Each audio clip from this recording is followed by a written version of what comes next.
శరీరం దేవుని ఎదుట జ్ఞానులను సిగ్గుపరచుటకు లోకములో నుండి వెర్రి వారిని దేవుడు ఏర్పరచుకొని ఉన్నాడు. దేవునికి స్తోత్రం కలుగును గాక. మాట చెప్తాను.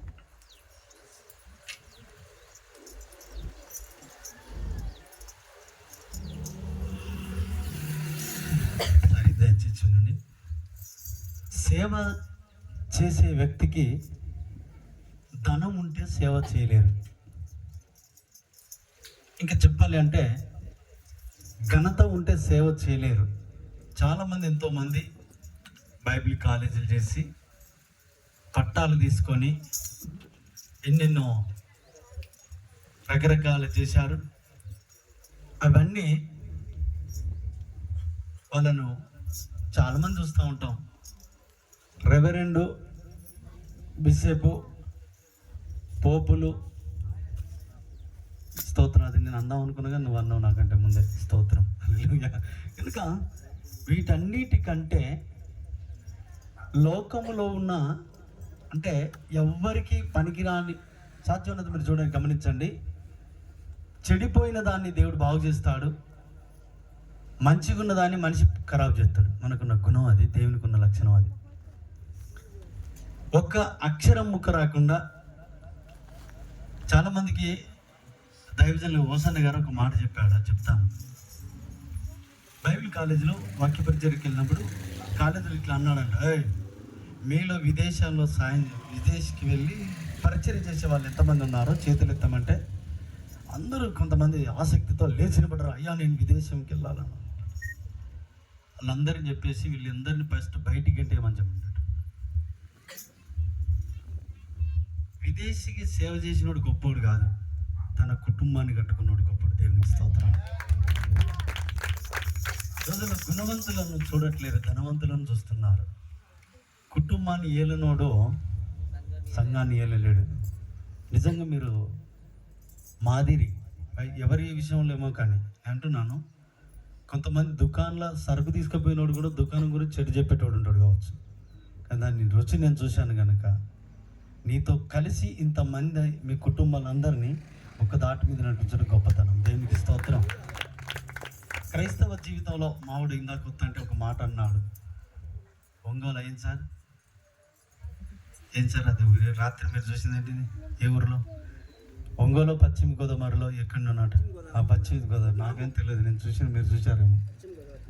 స్టేజీల మీదనే నాకు అవకాశం ఇవ్వలేదని పాస్టర్ గారిని లీడ్ చేసే వ్యక్తిని కూడా కొట్టడం, ఇంకోటి వచ్చి ప్యాడ్ వాయించేటోడు కొట్టడం, స్టాండ్ తీసుకొని వచ్చి కొట్టడం. నన్నే వాళ్ళు కొట్టవద్దు, మీరు అనకముందే నేను బంద్ చేస్తాను. స్తోత్రం. అట్లాంటి అవసరం లేదు. నేను ఎందుకంటే కనీసం ఇంకేది జ్ఞానం మనసులకు ఉండాలి, ఆలోచన ఉండాలి. ఒకరోజు 2 సింహాలు కలిసి వేటాడి వేరే దగ్గరికి వెళ్ళి ఒక ఆవు దూడను బట్టి 2 తింటుంటాయి. ఇంట్లో కొంచెం ఒకటి కొద్ది ఎక్కువ తినటం వల్ల ఆ రెండింటికి గొడవ వచ్చింది. అందరు వినాలి, క్రైస్తవులు అని వాళ్ళు. రెండింటికి గొడవ వచ్చి ఒకటి లాక్కొని పోయింది. కోపం వచ్చేసి అని అనగానే ఇది పరిగెత్తింది ఇంకోటి. అంత దూరం పోగానే అది పోయి అక్కడ కూర్చొని ఏడుస్తూ ఉంది, మెండ్ర తింటా ఉంది. ఈలోపు కుక్కలన్నీ వచ్చేసి ఇదే టైం అని ఎప్పటి నుంచో చూస్తున్నాయి. ఈలోపు కుక్కలన్నీ వచ్చేసి తినే సింహాన్ని బట్టి కుక్కలన్నీ వచ్చి దీన్ని బెదిరించి తరుగుతున్నాయి. అక్కడ కూర్చొని ఏడిచే సింహం ఉంది కదా, దానికి ఇప్పుడు ఏంది ప్లస్ పాయింటా మైనస్? ప్లస్ పాయింట్ అంటే సాధ్యమైన ప్లస్సే. కానీ అక్కడ కూర్చున్నది ఏం చేసిందంటే పరిగెత్తుకొని వచ్చేసి ఈ సింహం తరపున కుక్కలను తరిమినాట ఈ 2. దేవునికి స్తోత్రం. అప్పుడు కుక్కలు అడిగాయట, మీరు ఇట్లెందుకు ఇంతసేపు నిన్ను దాన్ని అటు పోయినావు కదా అంటే, మాకు ఎన్ని ఉంటాయి, మరీ కుక్కలకు అవకాశం మేము ఇవ్వం. దేవునికి స్తోత్రం. మనలో మనకి ఎన్ని ఉంటాయి కుటుంబం, మరీ కుక్కలకు అవకాశం ఇచ్చి బజార్ ఎక్కి స్టేజీల మీద కొట్టుకునే మనస్సు మనకు దేవుడు ఇవ్వలేదు. దేవునికి స్తోత్రం కలుగును. రోజుల్లో నేనే కనబడాలని అనుకున్నోడు దేవుని కనిపించలేడు. ఎప్పుడు నేనే ఉండాలి ముందు అనుకున్నవాడు ఎప్పుడు కానీ అన్నిటిని ముందు పెట్టుకున్నవాడు ఎప్పుడు కూడా దేవునికి ఇష్టడిగా ఉండలేడు. దేవుని ముందు పెట్టిన ప్రతి వ్యక్తి కూడా, అందుకే ఇజ్రాయేలులకు ముందు నడిచారు కనుక వాళ్ళు గెలిచారు. ఎర్ర సముద్రంపై ట్రయల్గా చేశాడు. అందుకే దేవుని ముందు పెట్టాలి. దేవునికి స్తోత్రం. ఆమేన్, హల్లెలూయా. మళ్ళీ చెప్తున్నా, అందరూ వినాలి. ముందు ఒక్కటి పెట్టిన తర్వాత ఎన్ని సున్నాలు పెడితే అన్ని డబ్బులు అవుతుంది. లేదు సున్నే ముందు పెట్టి ఒక్కటి పెడితే ఎన్ని సున్నాలు పెట్టుకుని లాభం ఏమైంది? సున్నే. నా యేసయ్యను ముందు పెట్టుకున్న తర్వాత నువ్వు జీరోగా ఉండు, హీరో అవుతావు. దేవునికి స్తోత్రం. అందుకే జీరోలోనైనా పీటర్ లాంటి వారిని దేవుడు హీరోగా చేశాడు. ఆయన నా క్లాస్మేటే. మీరేట చదివారు? ఆయన వయసు కాదు. ఒక్కరోజు బడికి వెళ్ళాలి, ఈయన ఒక్కరోజు బడికి వెళ్ళాలి. దేవునికి స్తోత్రం. ఆమేన్, హల్లెలూయా. నేను అంటున్నాను, బడి కంటే గుడి గొప్పది. దేవునికి స్తోత్రం. బడిలో క్లాసు అని క్లాసు అక్కడెక్కడ ఉంటుంది. ఎవరి క్లాసులోనికి వెళ్ళాలి, ఏజీని బట్టి ఉంటుంది. కానీ ఇక్కడ కేజీ లేదు, ఏజీ లేదు, అంతకడ గేజీ కూడా అంతే లేదు. మొత్తం టోటల్ ఒకే దిక్కు. దేవునికి స్తోత్రం. ఆమేన్. అందరు ఒకటే క్లాస్, అందరికి ఒకటే టీచర్, యేసయ్య మాత్రమే. దేవునికి మహిమ కలుగును గాక. అందరూ కలిసి పల్లవి చరణం పాడి ఇస్తాను. స్తోత్రం. నాకు ఎంతసేపు అని చెప్పలేదు, అందుకని నేను అట్లా మాట్లాడాను. హల్లెలూయా. ఇప్పుడు చెప్పండి, దయచేసి చెప్తున్నాను. సంఘములో ఎన్ని సమస్యలు వచ్చినా సంఘాన్ని విడిపోకూడదు. కుటుంబంలో ఎన్ని సమస్యలు వచ్చినా కుటుంబం విడిపోవద్దు. ఆ సింహాలు రెండు కలిసి తీసుకొని వచ్చి తిన్న తర్వాత దాన్ని అటు తరిమినప్పుడు కుక్కలు ఎప్పుడైతే వచ్చి మీద పడినాయో, కుక్కలకు మేము అవకాశం ఇవ్వము. ఏమనుంటే మేము చూసుకుంటాం. దయచేసి నా రెండు చేతులెత్తి మనం చేస్తున్నాను. భార్యలైన వారు, భర్తలైన వారు, భార్య ఎట్టి పరిస్థితుల్లో గలమ దాటి బయటికి వెళ్ళిన తర్వాత మళ్ళీ ఇంటికి వచ్చినా అది వ్యర్థమే, వేస్టే. ఏమన్నా కానీ కాక ఇంట్లో భర్త నన్నని భార్య దాన్ని ఇద్దరు తన్నుకొని ఇంట్లో ఉండాలి తప్ప గల్వ అవతల అడిగేయకూడదు. స్తోత్రం. నీకు అంటున్నాను, నా అన్నతో కొట్టితా, తమ్మితో కొట్టితా, ఆ చట్టము ఈ చుట్టం, ఏ చట్టం మార్చాడు, ఏ చుట్టం మార్చదు నీ భర్తని, నీ భార్యను మార్చగలిగిన శక్తి నీకే ఇచ్చాడు. దేవునికి స్తోత్రం. ఏ చట్టం బజార్లో పట్టుకొని కలబట్టుకొని కొట్టలేదు, నీ చుట్టం కూడా కొట్టలేడు. కానీ నీ భార్యను, భర్తను నువ్వు నడి రోడ్డు మీద నిలదీసే హక్కు నీకుందండి.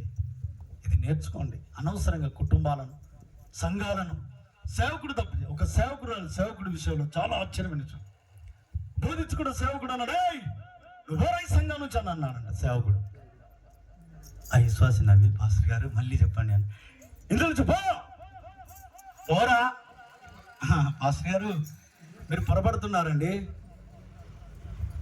ఈ సంఘములో నీకెంత అధికారం ఉందో నాకు కూడా అంతే అధికారం ఉంది, నేను వెళ్ళను. అది విశ్వాసి గుణం. పాటకు అవకాశం ఇవ్వలేదు, నన్ను ముందుకు పిలవలేదు, పైకి ఎక్కలేదు, ఎక్కడికి పిలవలేదు, అటు పిలవలేదు, ఇటు పిలవలేదు, నన్ను వందలేదు, చూడలేదు, భోజనం పెట్టలేదు. ఇలాంటి సంఘస్థుల లక్షణము కాదు. మరి అట్లా వస్తానే బుస్సు అన్నట్టుగా. స్తోత్రం. ఆమేన్. అది సంఘ లక్షణం కాదు. సంఘములో ఉన్న ప్రతి వాడు కూడా ఎక్కడ బాధపడాలి తెలుసా? నన్ను ఇస్తారులు తీయించలేదు, నన్ను కట్టెలు కొట్టనీయలేదు, నన్ను మంట పెట్టనీయలేదు అనే కాడ అలగాలి. అది అసలే లక్ష్యం.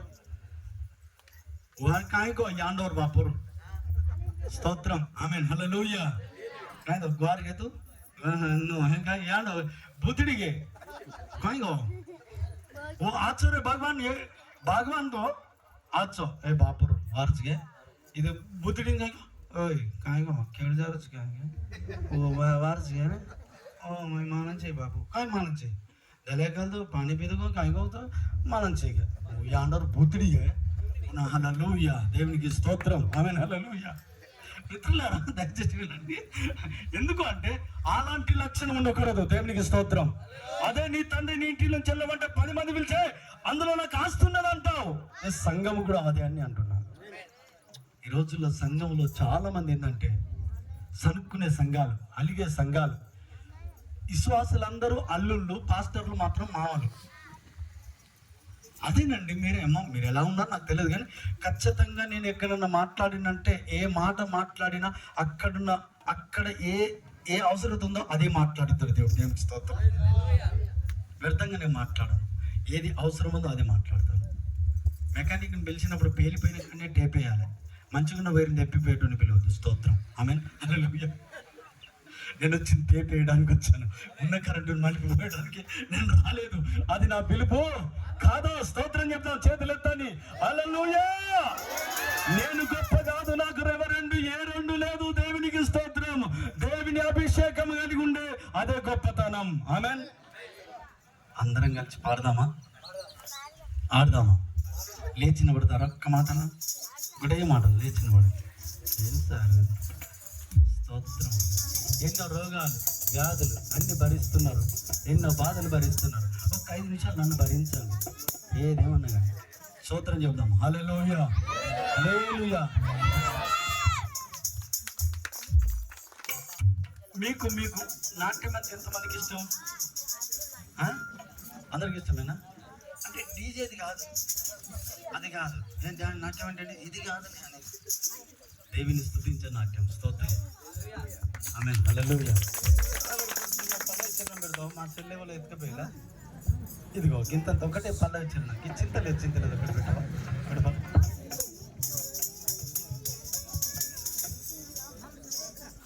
స్తోత్రం. చేతులెత్తు. హల్లెలూయా. సంతోషంగా ఎట్టి పరిస్థితిలో ఒక మాట, నా ముఖం మీరు చూడండి, నేను చూపిస్తాను. మనం మంచి సంతోషంగా ఉంటే ఇతరులు కూడా మన ముఖం చూసి సంతోషపడతారు. దిగబట్టుకొని పోగొట్టుకున్నట్టు అస్సలు ఉండొద్దు. స్తోత్రం.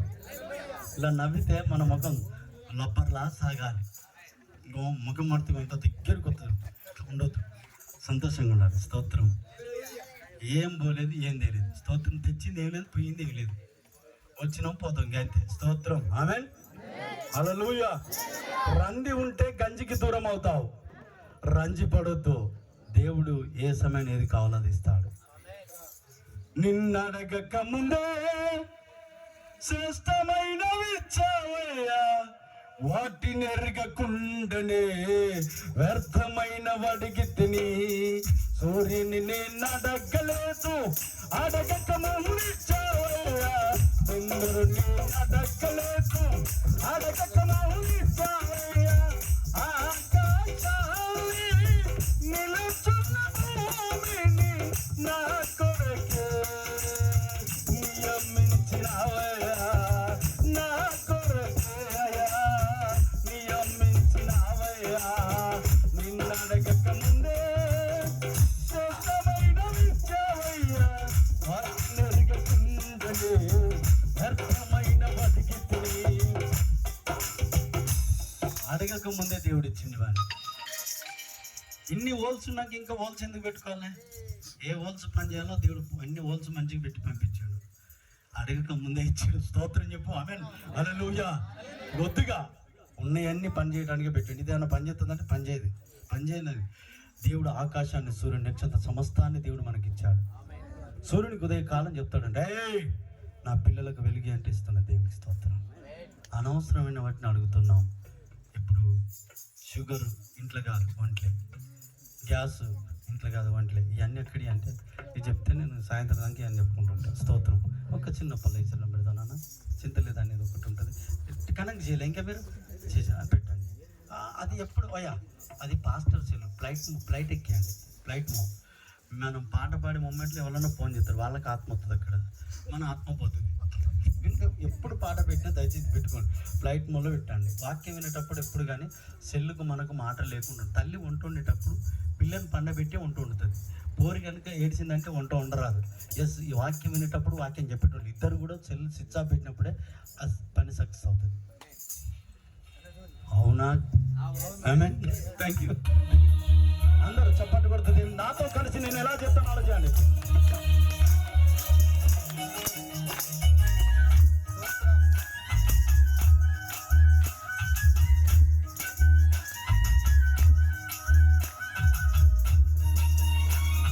హలో, ఎట్టి పరిస్థితుల్లో సీరియస్గా అంటానని అనుకుంటా. నువ్వు నిజంగా చెప్తున్నా. స్తోత్రం. ఆమేన్. హల్లెలూయా. ఇది డీజేది కాదు, దేవునిది. స్తోత్రం.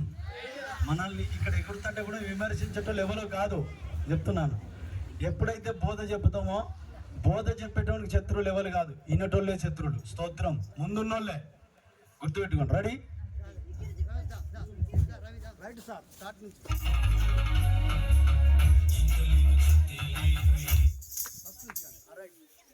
నాలాగా చేయండి.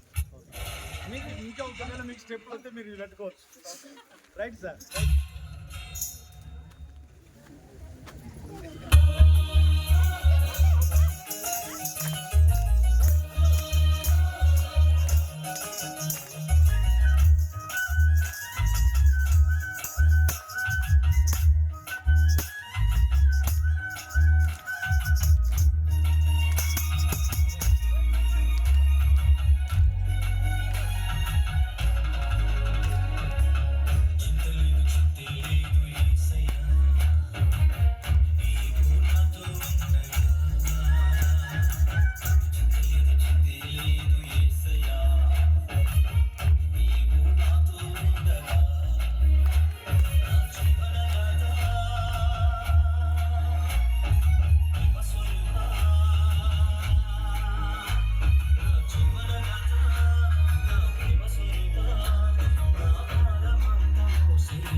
క్లియర్ చేసుకొని ముగిస్తా. స్తోత్రం. ఎట్టి పరిస్థితిలో ఇలా ఎగురొద్దు. Sincere ma'am. పెదవి కింద అంబరేస్టోడు సిన్సియర్ అని చెప్తాడు ఇసొట్టి. వాని సంగతి చెప్పాడు. 2 సిమ్ములు మెయింటైన్ చేసేటోడు చెప్తారు ఇసొంటి. స్తోత్రం కలుగును కాక. 2 సిమ్ములు అంటే అర్థమైందని. స్తోత్రం. ఇట్లా ఎగరకూడదు బ్రదర్. రోజు భార్యను కొడతాడు. అది చెప్పాడు. దేవునికి మహిమ. ఆమేన్. హల్లెలూయా. హల్లెలూయా. డీజే కాడ ఎగిరితే తప్పు. స్తోత్రం. దేవునికి విరుద్ధమైన ఎగురుడు. నేను దేవునిలో సంతోషిస్తున్నాను అంతే. దేవునికి స్తోత్రం. నా దేవుడు నాకు బదులుగా మరణించాడు. నా రోగముల నిమిత్తమై ఆయన గాయపరచబడ్డాడు. అందుకే ఆయనను వర్ణిస్తూ నేను నాట్యం చేశాను తప్ప, ఎందుకంటే దీని మీద ప్రసంగం చేసేటోళ్ళు ప్రసంగం తయారు చేసుకునే వాళ్ళు ఉంటారు కనుక నేను ముందే చెప్తున్నా. సేనేసిన తర్వాత నేను ఎనిగేయకుండా ఉండను. ఒక్క గొడ్డు పడకుండా చూస్తా. స్తోత్రం. ఆమె హల్లెలూయా. ఎందుకంటే చాలా గొడ్లు పడుతున్నాయి ఈ రోజుల్లో. ఇంత అంటే కథం. మనడు దైవజనుడు సామె కాయతో బిఆర్ మోటారు सामियल कायगो आने के उधर आज के नाम कौन कायगो बिहार और चिलकर रोड पेटर कायगो और बिहार नाम कायगो सालम यस यस कायग बाबू ये लगा लड़ाई की कायगो ये बाओ दस जस्ट कायगो దాని గురించి మీరు ఎప్పుడైనా వింటున్నారు నేను చెప్తున్నాను. ఏంటంటే చిన్న కోడ్ దాని గురించి నేను చెప్పాను. ఈ ఐగుప్తు స్త్రీల వంటి వారు వీళ్ళు ఐగుప్తు స్త్రీల వంటి వారు వీళ్ళు సురుకైన వారు. స్తోత్రం కలుగును గాక. దేవునికి స్తోత్రం. వాళ్ళు వేరు వీళ్ళు వేరు. స్త్రీలలో నువ్వు ఆశీర్వదింపబడిన వారు మరి అమ్మ మరికొకరు శపించబడిన వారు ఉన్నారా లేరా చెప్పాలి. దానికి సమాధానం చెప్పాలి. అందరూ చెప్పిన మన వాళ్ళు కూడా పూల గురించి ఎందుకు మల్లేసి నీకు స్తోత్రం. హల్లెలూయా. మేము మాట్లాడుకుంటే నీకెందుకు వెళ్ళేసి స్తోత్రం. చాలా చాలా జ్ఞానంగా మాట్లాడాలి. ఆమె మీరందరూ ఇందులో నన్ను ఏకీభవిస్తారని స్టేజ్ మీద ఉన్న వాళ్ళ గురించి కానీ ఇన్నోళ్ళ గురించి నేను ఎప్పుడు ఏకీభవించను. స్తోత్రం. ఏది వింటారో ఏది వింటారో అందరు దుకాణం పెడుతున్నారు. నీకు ఇష్టం ఉన్న సరుకు తెచ్చుకుంటావు. స్తోత్రం. వాడు అమ్ముకుంటున్నాడు, నువ్వు తెచ్చుకుంటున్నావు. నీకు అవసరం చక్కెర, నాకు ఉప్పు అవసరం. చక్కెర నువ్వు ఎక్కిరియొద్దు. స్తోత్రం. చక్కెర అవసరమే, ఉప్పు అవసరమే. మరి దుకాణం మోసే పని చేయొద్దు. స్తోత్రం. చేతులు ఎత్తుదామా? అందరూ చెప్దామా? హల్లెలూయా. అందరూ అలాగే ఒక పనులు వచ్చాడు. నీ స్వరం వినిపించమని పాట పాడి అందరూ కళ్ళు మూసుకొని కొద్దిసేపు దేవానికి స్తోత్రాలు అందరూ కలిసి స్తుతిద్దాం. దేవానికి మహిమ కలుగును గాక. ఆశ్చర్యకరడానికి స్తోత్రాలు. అందరూ 2 చేతుల పైకెత్తి దేవానికి మహిమ కలుగును గాక. స్తుతిద్దామా? ప్రతి ఒక్కరూ కూడా మనస్ఫూర్తిగా ప్రభువా, నేను మానవుల యొక్క స్వరం విని ప్రభువా, ఇప్పటి వరకు నా జీవితంలో సేవ అనుభవంలో మానవుల మీద ఆధారపడిపోయి ప్రభువా ఇప్పటికి ఓడిపోయిన వానిగా ఉన్నాను. తండ్రి నీకు స్తోత్రాలు. నీ స్వరం విన్న వ్యక్తి ఎప్పుడు కూడా తండ్రి నీకు స్తోత్రాలు. పూర్వీకులు నీ స్వరం వినే కన్నా ప్రభువానికి స్తోత్రాలు. ఘనమైన కార్యాలు చేశారు. అయితే మనం అందరం కలిసి ఈరోజు వినబోయే వర్తమానం దేవుడాని దాసులను మరుగు చేసి నీ స్వరం వినిపించని అడుగుదాం అందరం కలిసి. స్తోత్రం. హల్లెలూయా. హల్లెలూయా. హల్లెలూయా. స్తోత్రం. ఈ పరిచర్య నిమిత్తం చేతులెత్తి ప్రార్థిద్దాం. దేవానికి స్తోత్రం. ప్రభువానికి స్తోత్రాలు. అయ్యా నీకు వందనాలు. అయ్యా బెంట కుప్పల నుంచి బీదలను పైకెత్తువాడా దాసుని నాయన నిలబెట్టి సంఘాన్ని నిలబెట్టినందుకు నీకు మహిమ కలుగును గాక. చేతులెత్తి మనస్సు ప్రతిగా స్తుతిద్దామా?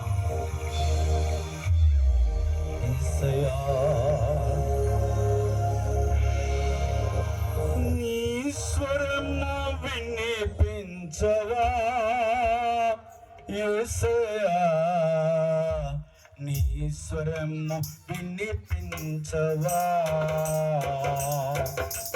నీ స్వరము వినిపించవా యేసయ్యా, నీ స్వరము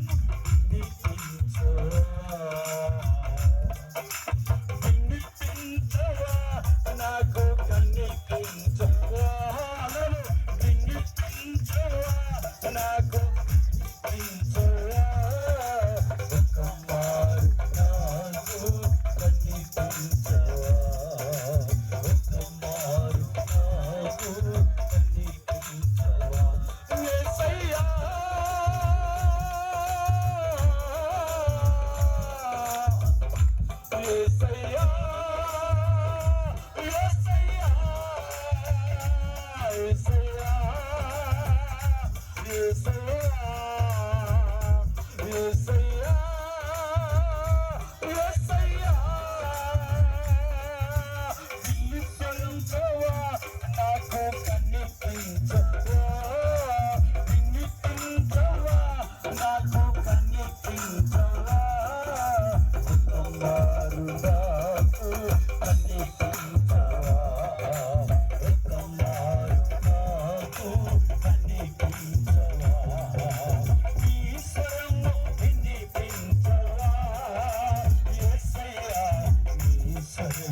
కలిగిన దేవా, నీ స్వరం విన్న వాళ్ళు రాజ్యాలను గెలిచారు, రాజ్యాల మీద విజయము సాధించారు. నీ స్వరం విన్న వాళ్ళు ప్రభువా రాజులను సైతము గద్దించగలిగినారు. నీ స్వరం విన్న వాళ్ళు ప్రభు మరణము నుండి బయటకు వచ్చారు. నీ స్వరం విన్న వాళ్ళు వ్యాధి బాధల నుంచి బయటకు వచ్చారు. నీ స్వరం విన్న వాళ్ళు పాపమును వదిలిపెట్టారు. నీ స్వరం విన్న వాళ్ళు ప్రభు నీ పరిచర్యలో నమ్మకంగా ఉన్నారు. అయితే నీ స్వరం నాకు వినిపించు. నీ స్వరం వినాలి ఈరోజు. నీ స్వరం వినిపించి ఈ దాసులను నిలబెట్టి మీరు వాడుకోండి. ఈ ప్రాంతంలో పరిచర్య చేస్తూ దాసులు ప్రభు తండ్రి నీకు స్తోత్రాలు. యేసయ్య సేవకుడిగా నేను ప్రార్థిస్తున్నాను. యేసు నామములో వారికి వ్యతిరేకంగా పనిచేస్తున్న చీకటిని సేవకుడిగా బంధిస్తున్నాము. యేసు నామములో సంఘం మీద నీ అభిషేకము కాపుదల దయచి సంఘంలో ప్రతి ఒక్కరు పరిచర్య చేసే మనసును అనుగ్రహించండి ప్రభా. ప్రతి ఒక్కరు దైనానికి స్తోత్రం. గుప్పిలిప్పి ప్రభా పరిచర్య కొరకు సహకరించి సలహాలు ఇచ్చేవారిని మీరు లేవనెత్తమని ప్రార్థిస్తున్నాను ప్రభా. అయానికి స్తోత్రాలు. అయా పరిశుద్ధాత్మ దేవానికి స్తోత్రాలు. వర్గ భేదమును కొట్టివేసి ఒకే మనస్సు కలిగి మేడగదిలో చేసిన 120 కలిగిన వారి యొక్క ప్రార్థన విన్న దేవానికి స్తోత్రాలు. అలాంటి అబ్బాయి సంఘం మీద, ఈ పరిచర్య మీద, ఈ స్థలంలో వందలుగా చేస్తున్నాను తండ్రి. నీకు స్తోత్రాలు, స్తోత్రాలు, స్తోత్రాలు. నీ సన్నిధి నీ కాపుదల చేసి నామానికి మహిమ తెచ్చుకొని దీవించి బలపరచమని, నీ చిత్తం జరిగించమని యేసుక్రీస్తు నామమున ప్రార్థిస్తున్నాము తండ్రి.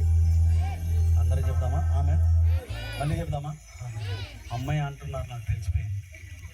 ఆమె హల్లెలూయా, హల్లెలూయా. సేవకుల విషయంలో మీరు అందరూ సహకరిస్తున్నందుకు వందనాలు తెలియజేస్తున్నాను. నేను ఒక్కటే మాట, మనం ఎక్కడికైనా ప్రయాణం చేస్తే బోటు చూసి బస్సు ఎక్కుతాం, కానీ డ్రైవర్ని చూసి ఎక్కాం. డ్రైవర్ని చూసి ఎక్కితే డ్రైవర్ ఇంటికి పోతాం, బోటు చూస్తే మనం గమ్యాన్ని చేరుతాం. కనుక నిలబడ్డని ఎవరిని చూడొద్దు, దేవుని చూడాలి. స్తోత్రం. కనుక నిలబడ్డని చూడొద్దు. ఆమె ఎవరైనా కానీ దేవుడు ఆత్మచేత నింపి వాడుకుంటాడు. థ్యాంక్ యూ మాస్టర్ గారు.